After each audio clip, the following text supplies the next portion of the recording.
నమస్తే, welcome to Andhraprabha. రాష్ట్రంలో రాజకీయ పండుగ వచ్చిందా? పల్లెల్లో నెల రోజుల పాటు సందడి నెలకొందా? పల్లెల్లో ఒక్కసారిగా రాజకీయం వేడెక్కిందా? ఆయా పార్టీ అభ్యర్థుల ఎంపికపై దృష్టి ఎలా ఉంది?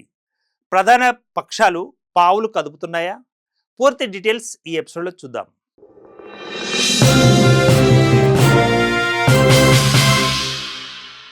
తెలంగాణలో పంచాయతీ ఎన్నికల నిర్వహణ తేదీలు ప్రకటించడంతో రాష్ట్ర వ్యాప్తంగా రాజకీయ పండుగ వాతావరణం నెలకొంది. రాష్ట్రమంతా దాదాపు నెల రోజుల పాటు సందడి నెలకొననున్నది.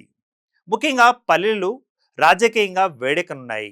ఇప్పటికే ఒకసారి ప్రకటించిన ఎన్నికలు అర్ధాంతరంగా రద్దయిన విషయం తెలిసిందే.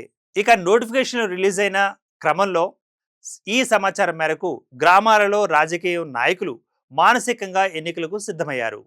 ప్రస్తుతం పంచాయతీ ఎన్నికల నిర్వహణకు మాత్రమే ఎన్నికల కమిషన్ సిద్ధమైనప్పటికీ అధికారిక కార్యక్రమాలు, రాజకీయ పార్టీల హడావుడి, నేతలంతా పట్టణాల్లో మకాం వేసి ఉన్నందున జిల్లా కేంద్రాలు, నియోజకవర్గ కేంద్రాలు పట్టణ ప్రాంతాలైనప్పటికీ అన్నింటికీ కేంద్రంగా ఈ పట్టణ ప్రాంతాలే ఉన్నందున పరోక్షంగా అక్కడ కూడా రాజకీయ సందడి ప్రారంభం కానుంది. 3 దశల్లో ఎన్నికలు నిర్వహిస్తున్నప్పటికీ 31 జిల్లాలను 3 దశలుగా విభజించినందున ప్రతి దశలో రాజకీయ వాతావరణం జిల్లా అంతటా అంటే రాష్ట్ర వ్యాప్తంగా ప్రభావం చూపిస్తోంది. ఎన్నికల తేదీలు ప్రకటించిన నవంబర్ 25 నుంచి ఎన్నికలు ముగిసే డిసెంబర్ 17 వరకు ఎక్కడ చూసినా ఎన్నికల అంశాలకే ప్రాధాన్యత చేకూరుతోంది. ఎన్నికలు ముగిసినప్పటికీ గెలుపోటములు, విజయ ఉత్సవాలు, ప్రమాణ స్వీకారాలు, బాధ్యతల స్వీకరణ, గెలిచిన వారి ఆనందం, ఓడిన వారి విచారంతో అటు ఇటు మొత్తంగా నెలంతా ఎన్నికల సందడికే ప్రాధాన్యత చేకూరనుంది. ఇక తాజాగా వార్డులు, గ్రామ పంచాయతీ, ఉప సర్పంచ్లకు సంబంధించిన రిజర్వేషన్లు ఖరారు కావడంతో అభ్యర్థుల ఎంపిక దిశగా పార్టీ నాయకులు, ముఖ్యంగా నియోజకవర్గ ఇన్ఛార్జీలు, ఎమ్మెల్యేలు పావులు కదుపుతున్నారు. గెలుపు గుర్రాలపై తమ దృష్టిని కేంద్రీకరిస్తున్నారు.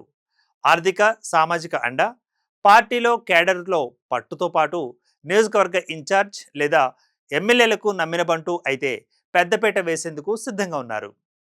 అభ్యర్థి లెక్కల్లో తారుమాలైతే మరోవైపు జంప్ చేసేందుకు రంగం సిద్ధం చేసుకునేవారు ఉన్నారు.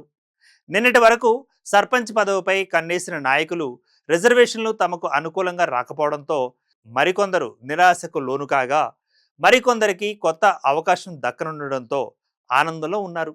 నియమాలు, నిబంధనలు, కోడ్ తదితర అనేక అంశాలు చెబుతున్నప్పటికీ దాదాపు నెల రోజుల పాటు పల్లెల్లో రాజకీయ పండుగ వచ్చినట్లే. పల్లె ఎన్నికలైనా పోటీ తీవ్రంగా ఉన్నందున ప్రతిష్టకు పోయి ఎంతకైనా సిద్ధమయ్యే వారు ఎక్కువగా ఈ నేపథ్యంలో పోటీ చేసేందుకు సిద్ధమవుతున్నట్టుగా, వారి చేతి చమురు వదిలించుకోబోతున్నట్లుగా తెలుస్తోంది. ఇక ఎమ్మెల్యేలు, ఇన్ఛార్జీలు కూడా తమ పట్టు నిలుపుకునేందుకు వెనుక ముందు అన్ని రకాలుగా అండగా నిలిచేందుకు ఇప్పటి నుంచే పావులు కదుపుతున్నారు.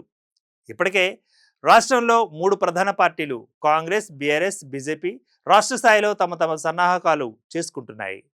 కొన్ని పక్షాలు నియోజకవర్గ స్థాయి సమావేశాలు, ఉమ్మడి జిల్లా స్థాయి ముఖ్యుల సమావేశాలు నిర్వహించి ఎన్నికల గీతోపదేశం చేసేందుకు సైతం ప్రణాళికలు రూపొందించుకున్నారు.